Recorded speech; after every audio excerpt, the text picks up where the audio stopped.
Welcome to Talksicology, brought to you by Recovery Unplugged, the place where we talk about all things substance abuse, recovery, and mental health, with guests offering varying perspectives and viewpoints. Hosts Joseph Gordo and Jason Cabello share about their addiction and recovery and other serious subject matter through lighthearted yet candid conversation. 1, 2, 3, go! Haha! Intro.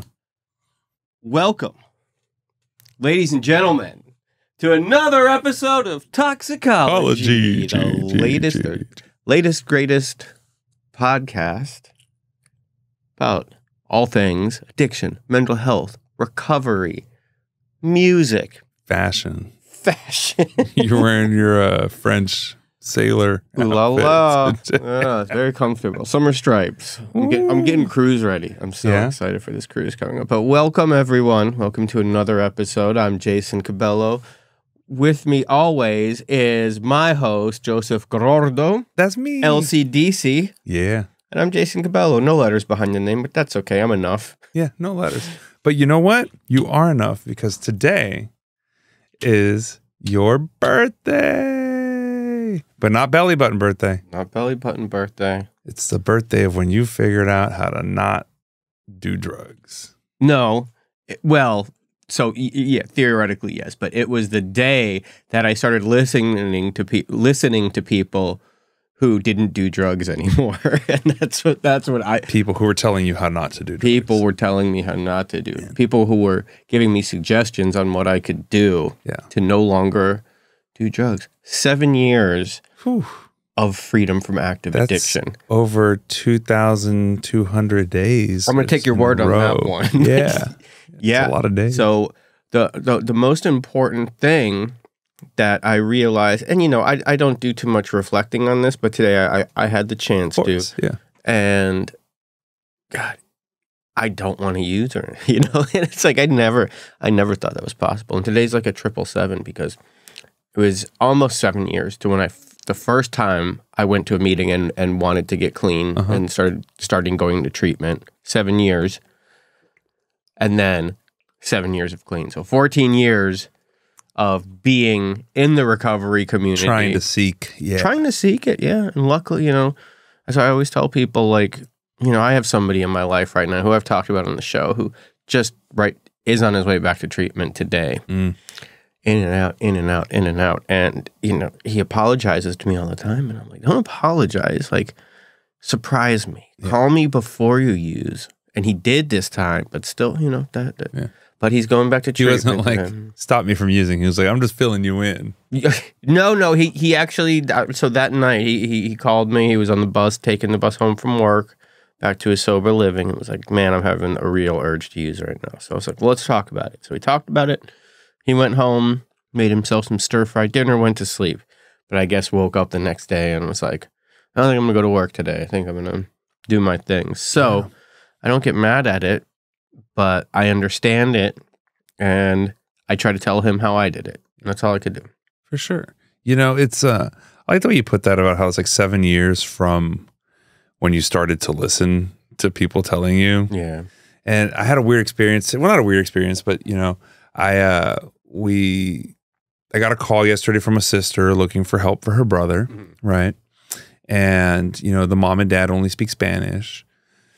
So, you know, I talked to the dad last night, and then this morning the mom calls me, and she's like, oh, you know, he went to sleep. You know, he was ready to go last night. He asked us if he could sleep at the house. We let him sleep, and now he woke up, and he's saying he doesn't want to go. Right. And I started talking to her, and this poor woman, you know, I shared a little bit of my experience with her, and she just starts crying, you know.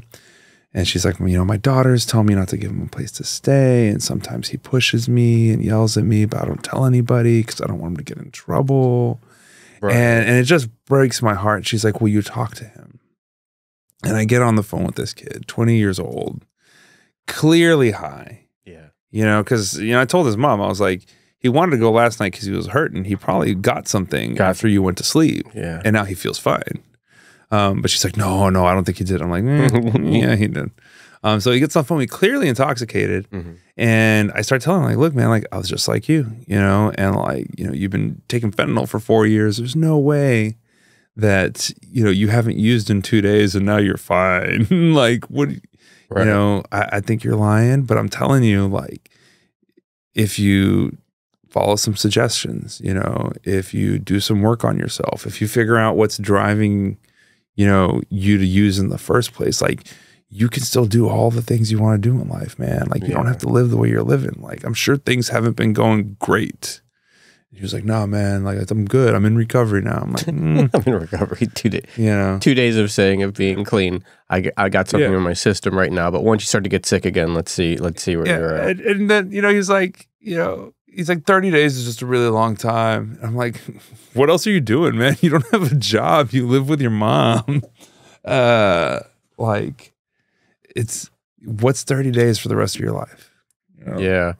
I heard somebody at a meeting one time, it was an old timer. He was getting really upset when he was like, you know, I just keep on hearing people saying, you know, when they go back out, like, why'd you go back out?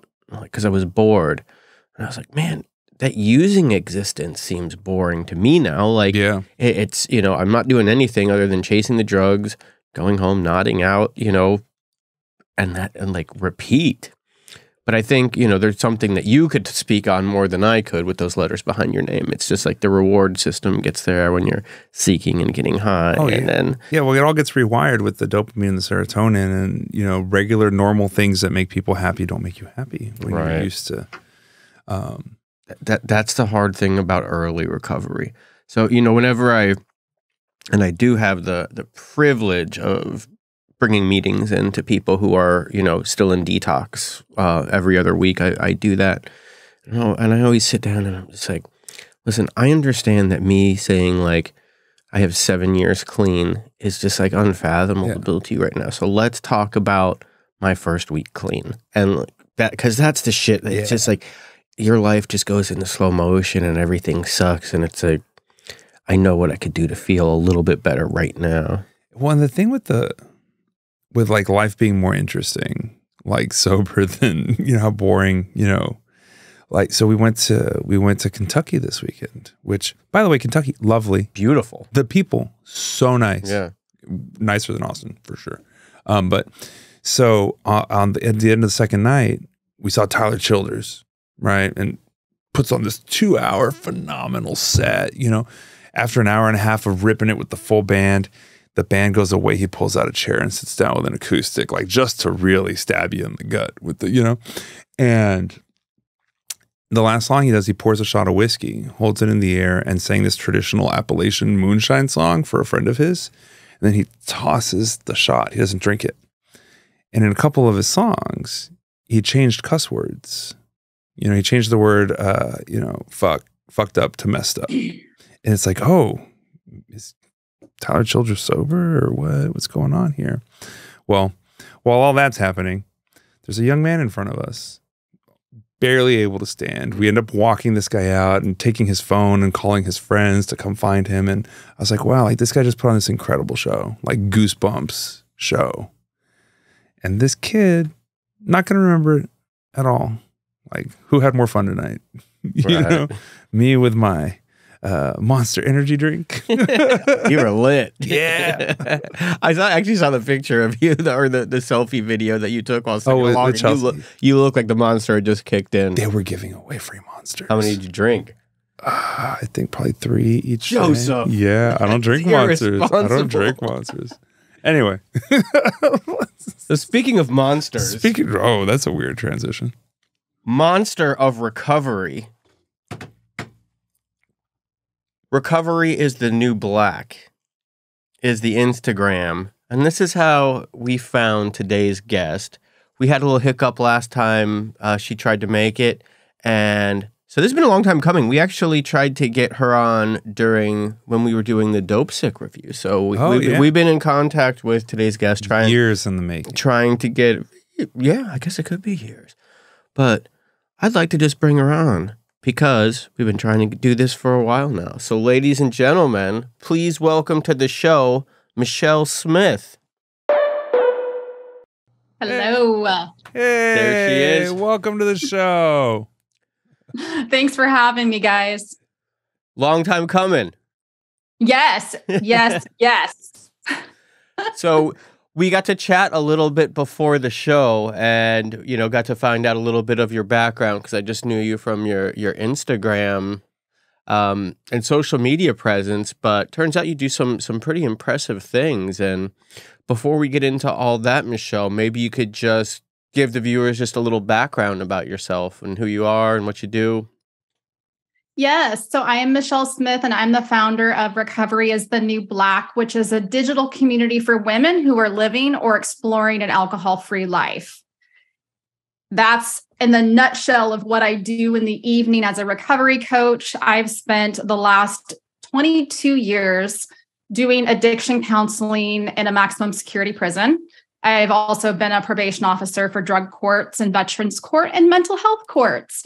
So I do a lot of service in the community. And, when I finally fell into my own personal addiction, it was just, now I'm not just the book smart of addiction. I am somebody who is in the midst of it. And it gave me such a different perspective to heal myself in my recovery journey and to be there for my clients in a different way than I ever could have before. And so my passion is just, really serving people who are really struggling with hardships in their life and are losing faith in themselves. So that's what I do. I've got 2 kiddos that live in the Pacific Northwest. And where specifically? Yes. So I live on the border. Yeah. Oregon and Washington. Oh my God. That's like the best part of the country. It is. I love it. Oh, weather. It is beautiful. We need to take Talksicology on the road and do a couple weeks out there. We could do one from Haystack Rock. Okay. Right. You heard it here first. Haystack Rock. Yes. That's the one from the Goonies, right? I believe so. Yes. Yeah. That's so funny. I was just at the Goonies house too. What? The house is still there? Oh my God. Yeah. I had no idea. Oh yeah. It doesn't look the same over the years. They've had different owners. And so they cleaned it up. It's got Wi-Fi now. Yeah. Yeah. Do they still have the pulley system thing that bring the in the beginning? Yeah. Yeah. Okay, cool. No, I mean, no joke. At least once a week, I fantasize about like quitting my job and selling everything I own and just moving out to Oregon. Yeah. Yeah. Okay. Like I'll just be a farmer or something. I don't know. So if I don't see you just suddenly disappear, that's where I'm going to go look for you. Check for me in Oregon. Okay. It's a thing. People do that too. So yeah. I wouldn't be surprised. Yeah. So are you from the Pacific Northwest originally? Is that where you grew up? Yes. Yeah. Born and raised. Wow. It's fascinating. So as a Pacific Northwesterner, and we'll get to serious questions, but what are your thoughts on your area's portrayal in the Twilight series? I have to say that I don't watch Twilight. Joseph's crushed. I mean, I don't really either. My wife loved it. Well, I believe between the 3 of us, you are definitely the biggest Twilight fan? The expert. Well, because it's in Forks. The town of Forks is the main. Yeah, it is. Yeah. I've seen so you do know. No. I do know that. Yes. That is so funny. Now, so when, so you were working in kind of these helping areas, through probation and mental health courts and all these different things, and then discovered recovery. Is that what I picked up from your intro, or is it the other way around? No, that's exactly what it was. I was working in the field for, at least over a decade before I even started to struggle with substances at all. Yeah. Which is fascinating. Yeah. So I guess my first question is, what drew you to the field? Because typically we see, people who have trauma become trauma counselors. People with addiction start working in addiction services of some sort. So what initially drew you if you didn't come from that traditional path? Right. It's a great question. I was raised with a bunch of alcoholic doctors. The family was they were physicians, and it was, you're going to go to college, you're going to be a doctor. Like my life was structured, and I was told what was going to happen. And I knew that I wasn't going to be a doctor, but I wanted to help people. That was the environment I was raised in. It's giving, caretaking, being of service. And so I started exploring into like teaching and counseling. And through college, I had an internship with the crisis line. And I just fell in love with the ability to help people and advocate for people at their worst time of their life, which then just spiraled into getting recruited into the prisons to be able to build these recovery programs so that these inmates can get out and be productive members of society. So it kind of started that way and evolved into just, I was trained and conditioned that way as a clinician, and I just absolutely love it. So that's kind of the backstory. Okay. And so prior to, entering that field, aside from being raised in kind of an alcoholic environment, pretty normal, traditional, straightforward kind of life? Yeah. I mean, I remember somebody asking me this. I think it was the clinical director of my inpatient treatment program where I was a patient. And what's normal, right? Yeah. The setting on a washing machine? Like, I don't even know. Because I was like, I had a normal childhood. I wasn't beat. Wasn't sexually assaulted. Like, I had my basic needs and more. It was normal to me. But having an alcoholic father, and my evening is contingent on if he was drinking or not. Are we going to play or am I going to hide? Yeah. That's not normal, Absolutely. And so my basic needs were taken care of, but was it normal? Probably not. No, yeah, absolutely. I mean, like, especially as a child, right? The person who you kind of depend on for everything, not knowing if you're going to get nice daddy or mean daddy, or, super fun or super not fun, or leads to kind of like an insecurity, right? Not having kind of like that solid rock or reliable person. I could definitely see that, kind of causing some issues. Yeah. So are we talking with your father functioning alcoholic, obviously, like making it to his career is not in jeopardy, but when he gets home, it's a different story? It was until it wasn't. He was, patients reported him, and he was mandated to go to inpatient treatment twice. He is now passed, and he was sober for several years before he had a massive heart attack. Mm-hmm. But it got him into a heap of trouble with the board and with the community and everything else that, this disease doesn't discriminate, right? No one is immune. And I think there's a really high risk of people in the professional field as well with burnout, and me included. There's a licensor. I have a license. It's on the line if I am doing something I'm not supposed to be doing. And so it kept me a little bit more secretive and in silence, because people expected something from me, and there was something to lose if I disclosed that I'm struggling. Right. So that keeps people quiet, and it kept him quiet. It kept me quiet, and it kept a bunch of people that I work with quiet. And there's too many people dying for us to stay silent in our sobriety. And if we can be that voice for one person that you guys know that they're not alone, that's huge. Right. Absolutely. One thing's real interesting with, like, when you're talking about like professionals with licenses and things like that, very often we see like attorneys, right? They have one of the highest incidences of alcoholism of any profession. And it's talked about like in attorney publications, but attorneys don't necessarily come forward all the time and seek recovery, because like fear of losing that license keeps them from asking for help. But all those long-term programs, specifically the ones for the pilots and the ones for doctors, they have really long-term stringent programs, like a year minimum of supervision just for getting caught one time in trouble, right? But they have some of the highest success rates, because not only is it super long and thorough treatment, but they have something to lose. So like that same thing that kind of keeps them from seeking help really serves as a huge motivator once they are actively seeking recovery, which is super interesting to me. And it is a big difference if it's like self-disclosed or if they get caught doing something. I'm sure there's some kind of, I'm sure you get in more trouble if you get caught than if you self-disclose, but not enough of a difference that they just say like, hey, send me to rehab. Gotcha. Yeah. So where did the slippery slope start happening for you to where it was brought you to getting the practical knowledge of this side of addiction? Yeah. I always knew that I had like the generational curse. Like I had this predisposition, and I went into this with intention. Like, I don't want to be like X, Y, and Z. I want to be the perfect example of what not to be. And so I really stayed away from drugs and alcohol, even just experimenting in high school and college. I'm just like, it's not going to serve me. It's going to deter me from what I want to do. I don't have the desire, so why try? And as time went on and I was working really hard at my professional career to really climb that ladder, burnout, stress, overwhelm. I found myself working by day in the mental health ward, at night working in the substance abuse ward, 12 hours in a prison. It's a lot. It's draining. It's exhausting.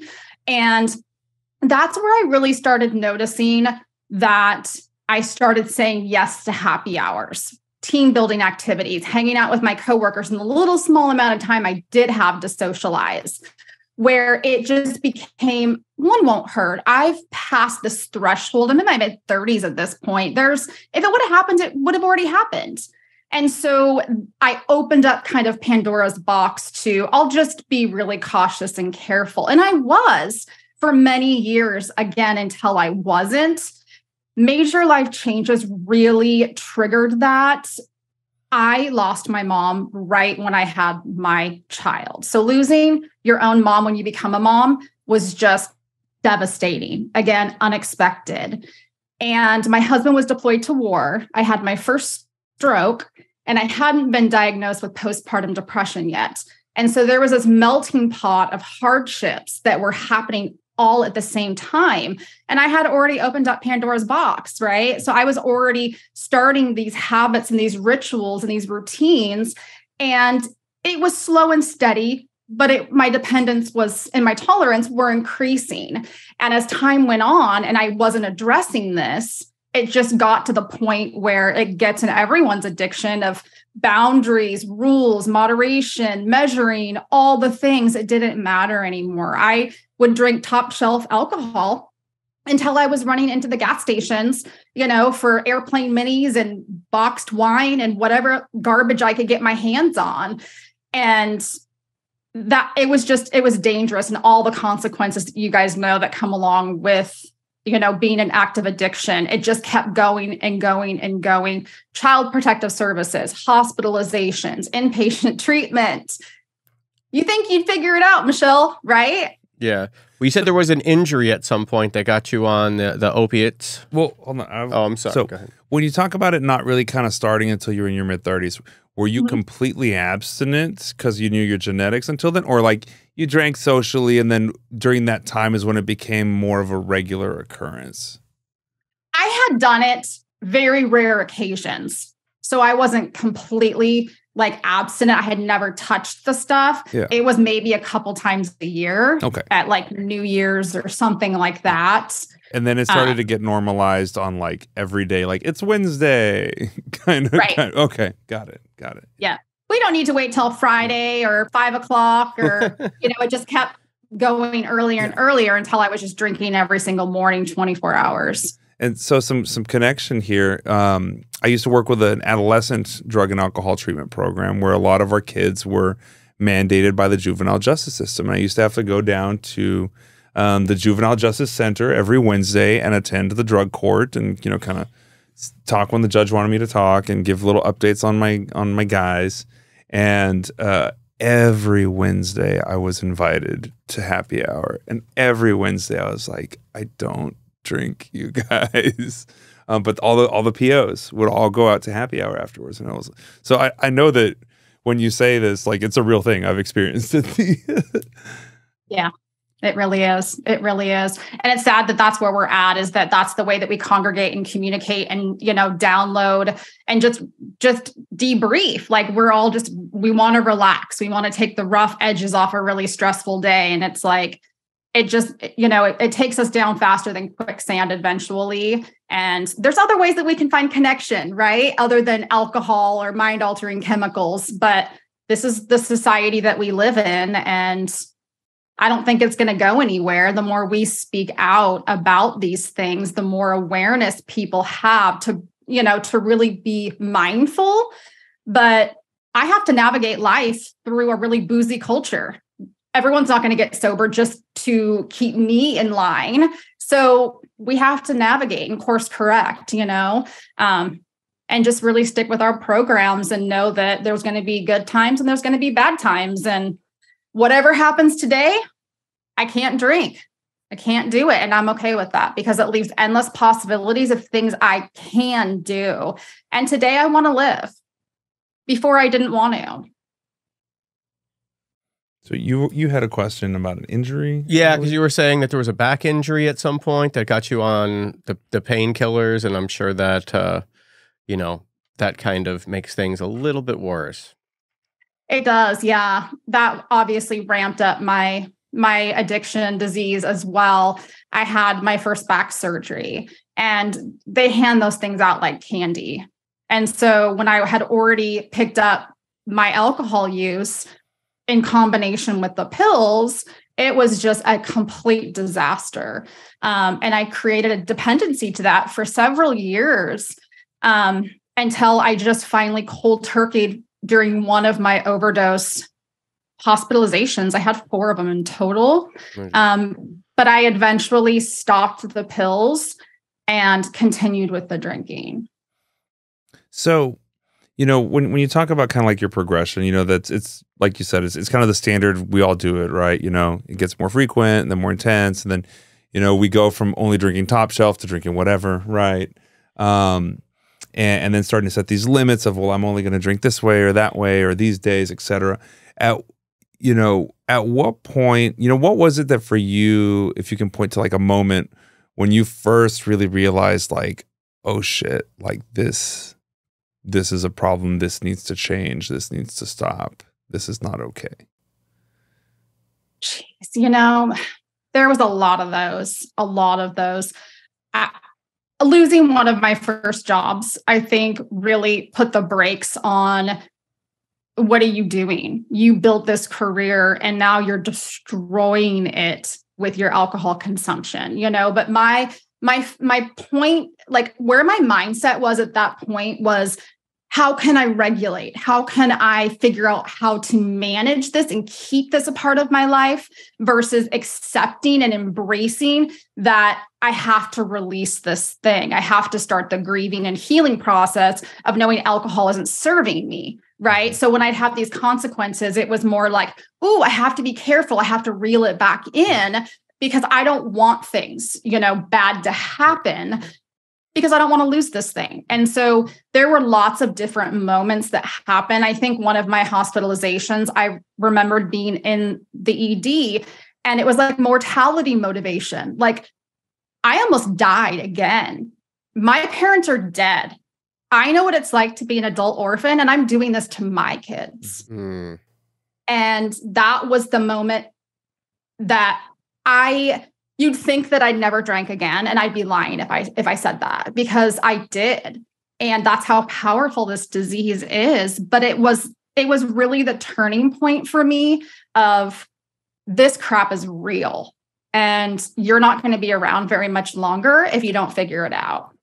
You know, it's funny that you say that, because, you know, we hear it all the time working in treatment. You know, clients will come in ready to do treatment, and they get kind of halfway through their detox, and they're like, you know what, like, I'm not going to do treatment after detox. I know what I got to do. I overdosed last week. It scared me to death. I'm not going to use, like, I literally think I have a client today who said that, you know, like, you know, the fear of dying is going to keep me sober. But it sounds like your experience and my experience is that, you know, fear of dying is absolutely not enough to get somebody. No, I died. That wasn't, I got, you know, I know I've told you the story before. I was on it was kind of my last run, almost my last run. I made it out to New Jersey from Florida just because I had come into a little bit of money, and I know that there was good dope out there. So, you know, I'm no dummy. I'm gonna go out there and get good dope.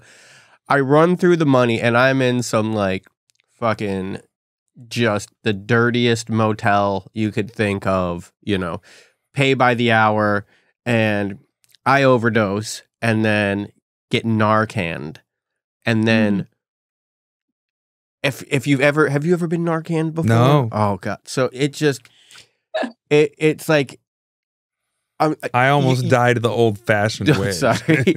So you're coming out of like this dream state, because I mean you're just coming to, you know, life is coming back into you, and I am surrounded by people at this trashy motel. And as soon as everybody sees me wake up, I see a crowd of people around me. everybody just walks away. And I have never felt more lonely in my entire life. And I just, you know what I mean? I had just pretty much flatlined. And I get out of that and I'm just like, I can't do this anymore. Yeah. And then within like 15, 20 minutes, I'm like, you know, where's my dope? You know, they ran my pockets and stuff, but, you know, I went for more dope too. So what are you going to do? What's enough? Nothing. Nothing. No. Yeah. So, so you mentioned your kids a couple of times, you know, so, and it sounds like you were already a mother kind of as you really sunk into kind of the depths of your addiction. So, tell us a little bit about kind of like, you know, what did your kids experience, you know, during that time with you, you know, and what did you experience kind of in seeing kind of the harm it was causing to them? Yeah. You know, I had this expectation of what I thought motherhood was going to be. I waited until what was I? I was in my mid-30s, early 30s when I started having kids, and I had to work a lot. And part of that was people pleasing, perfectionism, all the things, but trying to keep up 2 incomes while my husband was at war. Like there was a lot of pressure and there was a lot of expectation on my plate. But, you know, I really wanted to follow in the footsteps of my mom and my grandmother and how they raised their kids. And I wasn't taking into consideration that the expectations of motherhood look a lot different now than they did 30, 40, 50 years ago, where, great, if you want to work and not be a stay-at-home mom, that's fantastic. But now you have to do that and take care of your kids. Like there's nothing taken off of your plate. I always say I felt like Elastigirl. Like there's not enough of me to go around. And if I have my hands in everything and I can't do anything right besides put out fires. And so I was constantly disappointed because what I thought and where I was trying to achieve, I was always falling short. And so I was failing, you know, instead of saying, wow, like life's really hard. What can I get rid of? What can I delegate and prioritize? My stubborn butt was, I have to do it all and do it with a smile on my face. And alcohol seems to be helping. It suppresses and takes just a lot of the overwhelm and the noise out of my head, even if it was temporary. Mm-hmm. And so my son, he was 3 when I went to inpatient treatment. My daughter was 7, and she remembers a lot of this. And, you know, some examples are my older sister. She, you know, I remember her putting in her phone number in my daughter's backpack as like an emergency number in case she needs her for whatever reason. She would go around and find the bottles that were hidden throughout the house and give them to dad. And they really created a bond of some type with that connection of mom's sick. We have to find all of these so that we can help make her better. And that really took that wedge of, you're policing me, you know, you're not trying to make me better. You're just embarrassing me and shaming me, all the things that I wanted to say that weren't really true. But I just wasn't there. Yeah. And so my daughter saw a lot. But, you know, I have made it, me and her have this bond now that I have now been in recovery longer than I was in active addiction. And she's my number one supporter, you know, and to normalize sobriety for my kids when there's not a lot of moms that can do that right now, it's really powerful. And, you know, she's super proud of me where I have to sometimes, if there's a mom drinking, I have to remind her, but it's legal. It's okay. We're not going to shame people because they choose this. Yeah. So yeah. Were you client facing with your job when you're drinking a lot? Did anybody ever call you out on that? Like, because I know there's a lot of like, you spot it, you got it, you know, because I know if I was sent to a counselor and I smelled a little alcohol or something like that, that I would have definitely probably picked up on it. Right. And I think remembering the population of people I worked with, when you're well respected and you're protected at whatever cost. And so nobody ever reported me. I did go to a DUI training and the DUI judge found me intoxicated and I did lose my job. So there was that huge, horrific disaster. But none of the clients, at least that I know, ever reported anything that got back to me. Can you tell us that story there, the DUI? gosh, it was horrific. I don't even remember all of it clearly. But yeah, I was just there as a probation officer for drug court doing the whole DUI thing, and all the judges and the lawyers and everybody through treatment courts wanted to go out and have a couple drinks. And, that's a couple bottles to me. And, you end up shoeless, phoneless, eating Taco Bell under a tree in a park. Oh, Jesus at Christ. 3 a.m. Like, doesn't everybody do that? And so, that's not a good way to represent your county and your treatment court. So that was huge for me and kind of the cornerstone to me accepting the need for help and actually going to treatment. So again, it's just another huge barrier and, disaster that had to happen in order to get to where I am now. So that was kind of the impetus for your first inpatient. So did you say that you went to treatment multiple times? No, I was hospitalized multiple times for overdose, but I only went to treatment once. Okay.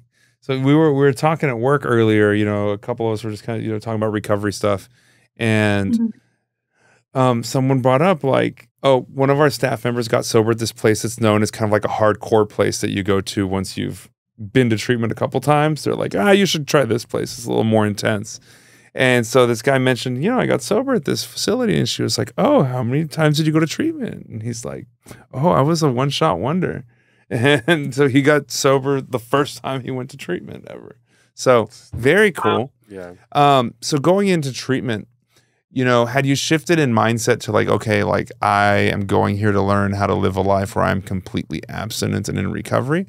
Or was it, I'm going in here to kind of figure out how to just drink on the weekends, or maybe, you know what I mean? Because I know I went to treatment, half a dozen times, and it was only the last time that I really wanted to not do any drugs anymore. Right. Well, I think that there's so much that aligns with someone's decision to be done, right? We have this epiphany, this aha moment, this moment of surrender. And it's from me walking into the rooms of Alcoholics Anonymous till the day I had my last drink, all the messages in between with hospital doctors and inpatient, nothing was different. It might've been delivered a little bit different. I was just ready to hear the message, right? I was wholeheartedly ready. No matter what happens, it's off the table. There's no discussion. There's no negotiation. But when I went to inpatient treatment, of course, the first thing that happens, my husband dumped me off because he's like, I'm leaving you or you're going here. And that happened to be the trend because there was 3 other wives that got dumped off by their husbands as well. This is a thing. I like that. Just at the smoking area. Oh, your husband's going to leave me too. Right. It was just like that too. It was actually hilarious and we can laugh about it now. But yeah, so of course, me working in residential treatment, I walk in there. The first thing that the milieu counselor says is, oh, are you the new intern? And I was just like, oh my gosh, this is exactly what I expected to happen. Right. And so I swallowed my pride and I said, no, I'm a patient and I'm here for admission. And I had been sober for 5 days before I went to inpatient. And the reasoning for that is that I had Child Protective Services open up their second investigation because of the hospital reports and me being alone with my kids intoxicated to the level I was. And so that fear was instilled, obviously, another barrier, stop drinking, Michelle, you're destroying your life. So that slowed me down. But, to answer your question of where was I in my mindset, I would say I was somewhere in between. I knew that I had to get rid of it, but I didn't know how. I wanted it to be forever. It's kind of one of those things that I wish I could go back and do it again. Because I would do it all. I would wholeheartedly, hardcore. I left at 21 days. I was done. I was mad. I walked out. Relapsed 30 days later. I went out for a 1.5 years and it was, again, a total disaster. But it was part of my story and it stopped me, got me dry, got me to learn things. I'm privileged and grateful and all of the things to be able to be given that opportunity because not everybody is. But I never went back to treatment after that. It just took me a 1.5 years to get my stuff together and really kind of find the programs and the community and the support that I needed to make this a lifestyle and be okay with it and love my lifestyle and learn to embrace a sober life and that I'm not really missing anything or losing anything. I am if I continue to drink and pop pills. So when you talk about like your sober lifestyle, what does that mean to you? What does it entail? Traditional 12-step stuff, a little mishmash of different things. What does that mean for you? Yeah, that's a great question because people use those terms so interchangeably. I'm a person that is in the fellowship and works a program of recovery, and, AA saved my life. And I went in there drunk a million times that I wasn't ready. But that was the only thing that was always constantly there for me. And so I do work that program of recovery, therapy. I'd used medication, prevention, for anti-craving, a lot of different treatment modalities. I actually started to focus on the bereavement, the reasonings for why I was reaching for this external solution to this internal problem, right? They always talk about it's not about it's the pain, right? Not the drinking. Why am I doing this? What led to it? Because if I don't figure that stuff out, I'm going to go back to drinking. So I did a lot of healing work with therapy and with bereavement, and how to move forward and push off from there. And, in different seasons of my life, or depends on if there's anniversaries of deaths and stuff, I'm more in tune with knowing that I need to beef up my program or hit more meetings or, double up on my therapy or whatever it looks like. But I have to be vigilant and constantly aware of what I'm doing and who I'm surrounding myself with. And I'm okay with that. Absolutely. So at what point does sober is the new black become a thing, Recovery is the new black. Sorry, recovery is the new black. My bad. Recovery is new. You were fine. I had to tease you. So I started that when I was a little over a year sober. And I think the main reason that I did this, and remember, I worked in a prison where you can't have photographs, social media, you can't be extorted for your family. It's very much behind the scenes and secretive, which is exactly how I lived my life with my parents. And so all of a sudden getting social media and actually telling somebody that I'm an alcoholic and putting all this out to the World Wide Web was freaking terrifying. And I did it because I knew that I needed another level of accountability. And so I started that and use it as my personal journal and realized that there was so many other women out there that I didn't realize. I really thought I was the only one. I'm not that special. Michelle, you're not the only one. But documenting and having all of these people say me too was more powerful than anything else. And so those conversations kept getting bigger and bigger, where I moved it from, into private groups and started having these, interpersonal relationships and these, teaching moments with these women. And it's like a movement. It's like a thing. So that was the motivation to start doing it originally. So it was just meant to be kind of like your journal, kind of place to document your journey, and then just organically snowballed into this thing that it is today. Yeah, absolutely. That's exactly what happened. So, yep. and is, one thing that we talk about a lot on the show is, how broad recovery can be, right?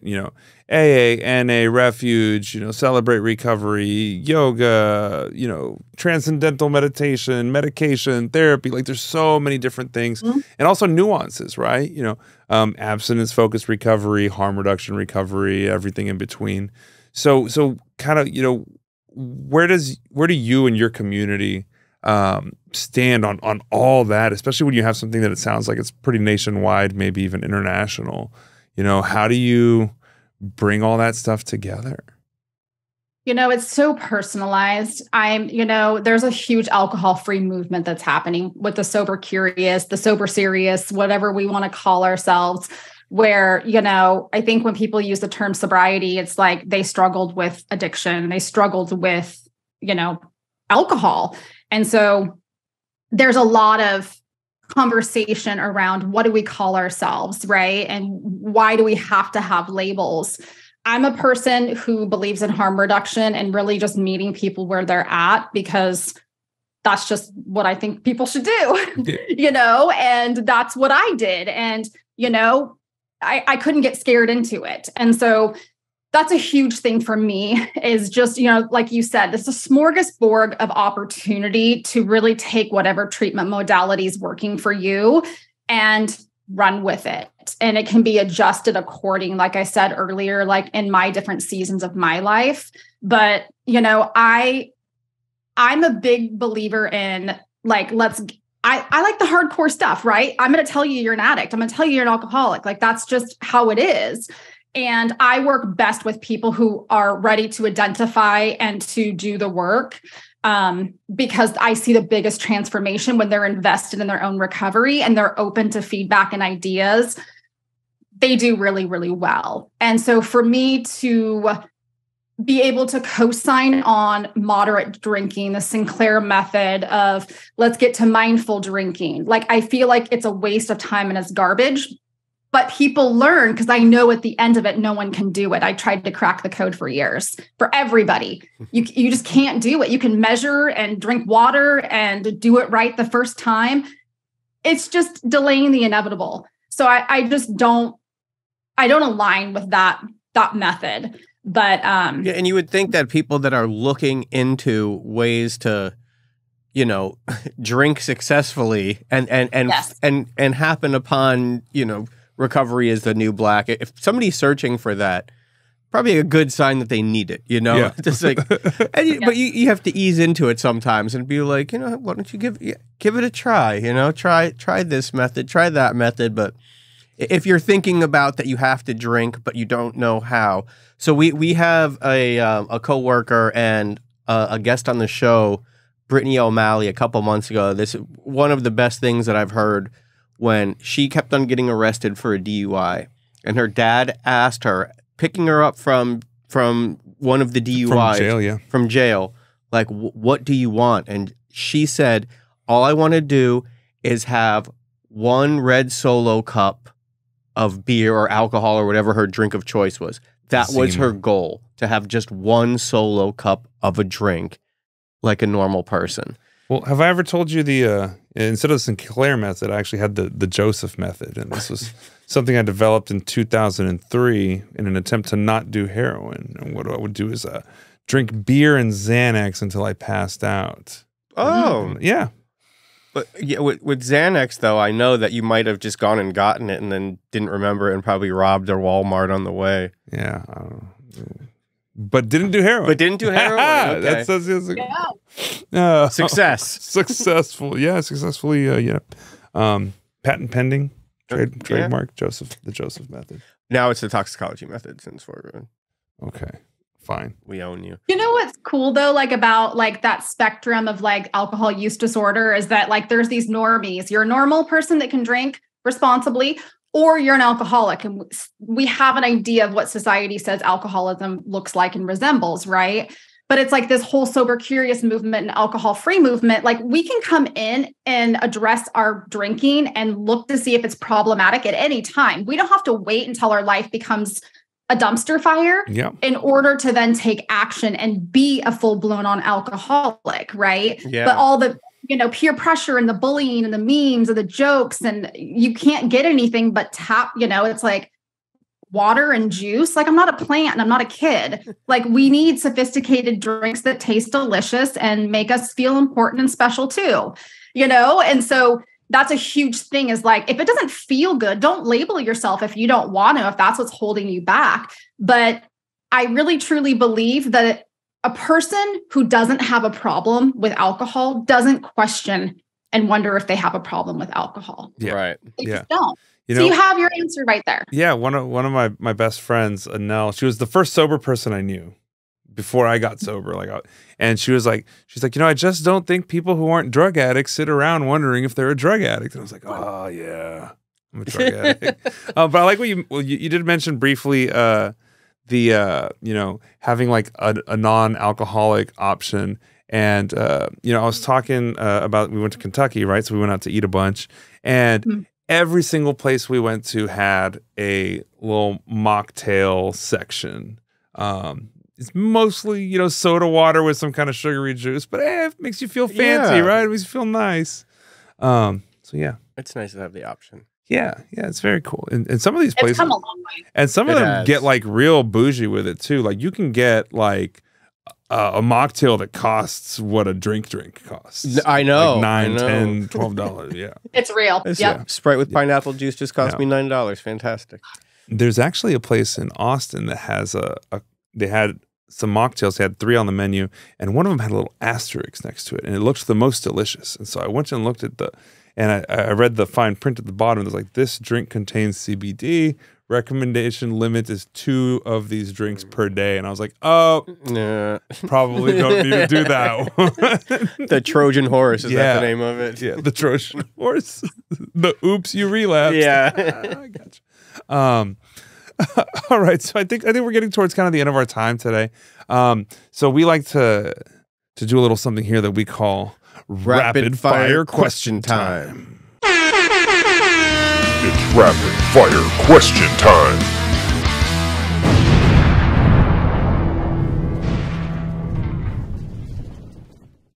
Netflix comes to you, or A24, whatever, comes up to you, and they are going to do The Recovery is the New Black movie. Who is playing Michelle? This actually just happened, and I'm going to be playing myself. What? Are you serious? Wait, for real? It's in the works. Yes. Holy shit. Okay. Oh my God. How exciting. Netflix? Yep. With Netflix. Awesome. Okay. So, wow. All right. Well, you're going to have to promise you're going to have to come back on the show when it releases, and then you could make us part of your press junket. Yeah. We'll be like, we knew her when. Yeah. Well, whatever. You guys can be the inmates in the back when we go into the penitentiary. Let me know. We got tattoos. Yeah. We're good. That's how, typecasting. That's how Danny Trejo started his career. I know. Right? I know. All right, my turn. So Ben & Jerry's comes to you and say, hey, Michelle, you know, after all the success of your new Netflix movie, we'd like to do a custom ice cream flavor for you, a signature ice cream flavor. What would you like us to put in the ice cream, and what do you call the ice cream? Ooh. I love coconut, and there's not enough coconut. So Sunset Smith. There you go. That would be the name of it. Okay. And then just a ton of coconut product in it, or what? Yeah, I'm boring. I like vanilla, coconut, just simple natural smells. Yeah, they remind me of things that are good and holy and special. So I like that. All right. Do you have a recovery song? Or no, sorry, rapid fire question. What is your recovery song? Your anthem? It is the one from Treatment. It's Rachel, that I forgot her last name. It's not Patterson. It's the fight song. This is my fight song. Take back my life. That is an anthem. Yeah. Okay. True anthem. Yeah. And that gets really blasted in my headphones when I'm really riled up. I have a recovery jams Spotify list, and I just either at the gym, hit the pavement, and set that dang timer for 20 minutes, and whatever I thought I needed to do or how frustrated I was, it's gone. Yeah, mine's not a song, but it's that little girl who gives herself affirmations in the mirror, who's like, I love my house, I love my friends, I love my Allison, I love my brother. Oh, should I steal your question? Yeah, go ahead. I love it. All right, I'm going to steal your question. All right, time travel vacation. You can travel to any place and era in history. Where do you go and why? To any era. Oh, geez. That's a good one. I don't know, maybe when my parents were younger, just to kind of experience what life was like during that time. Because, so different, but 50s and 60s, is that? Yeah. When there wasn't the cell phones, and there wasn't, it was just the simplicity of just, you had what you needed, and you were okay with that. And it was a lot of family and connection. And I think we're losing a lot of that. So that would be cool. Anytime with no cell phones. Yeah. I grew up with no cell phones, and I loved it. I did too. Yeah. Not as much as I did. How old were you when you got your first cell phone? 19. Okay. Maybe 20. All right. Final question. Okay. Have you ever missed a podcast appearance? You're funny. I have to say I have, for the first time ever. Oh. Yep. I know that hit hard. You know, we for those of you who don't know, Michelle missed a podcast appearance a couple months back, one of the episodes when it was just Joseph and I, but we just posted that episode last week. Things happen though, and we definitely forgive you, and we're glad that you got to finally make it. Michelle, if it makes you feel better, I have missed podcast appearances. He's missed on this podcast. like 5 or 6, and it's not like he calls me and, hey, I'm not going to make it next Friday. Like, I'll call him and be like, hey, could you grab me a coffee on the way? On the way to what? Like, I'm in Wisconsin. Yeah. What are you talking? Anyway, all right, Michelle. The last thing we like to do is kind of just give you the floor. You know, as we wrap things up. You know, if anything you'd like to promote, website, words of wisdom, kind of just the floor is yours and open to share with our audience. Yeah, you can find me at any of my social media platforms at Recovery is the New Black. And so I have the website, all social media. And I am getting ready to launch my first course. It should be ready in time for dry July. And I'm going to be doing an audio challenge, which I think is really cool, that really hits the niche of moms. Carpool line, folding laundry, they need to listen, right? That's a lot of the time that they have. And so the challenge is going to kick off in July and then followed up by a course. I think that's super exciting, needed. I'm just over the moon about it. And, words of wisdom. I think going back to where we were, as we get to look at the spectrum, and just regardless of where you're at in your relationship with alcohol or drugs, is that you don't have to wait for a reason to stop. Just stopping is a reason enough, and ditch the labels. And if it's not adding value to your life, it's okay to take a look at that and start to do the work. You know, I know it's scary, but we can go scared. I had to go scared eventually. And that regret, the only thing I ever regretted was not starting sooner and having my addiction take so many years of my life that I can never get back. But I don't live there anymore. I live in the future, live in the present, but we have so much more that we can do now. So just keep fighting for whatever it is, and bless and release the fact that you might not be a really good alcoholic and you might be considered a quitter. And I think that's freaking awesome. So if you can't be good at being a good drunk, that's kind of a cool thing, you know? Come over to the other side. If you suck at drinking, you might be an alcoholic. Yeah. Right? Oh, I love that. I like that. I don't think I've ever heard it put that way. I'm not good at drinking poison. I'm not good at it. I quit. Okay, I tap out. I'm good with that. We're good. Yeah, I couldn't shoot heroin like a gentleman. Yeah, exactly. Well, Michelle, thank you so much for taking time out of your day to be here and share with us a little piece of your story and the work that you do today. As always, thank you to you, our loyal listener. Don't forget to like, follow, share, subscribe, leave a review, tell your friends, throw up some smoke signals, tag the Talksicology logo on the table at your favorite 12-step meeting. And as we like to say here at Talksicology, there's 1,000 ways in and 1,000 ways out. And we hope you find yours. Ooh. Da-na-na-na. Love that.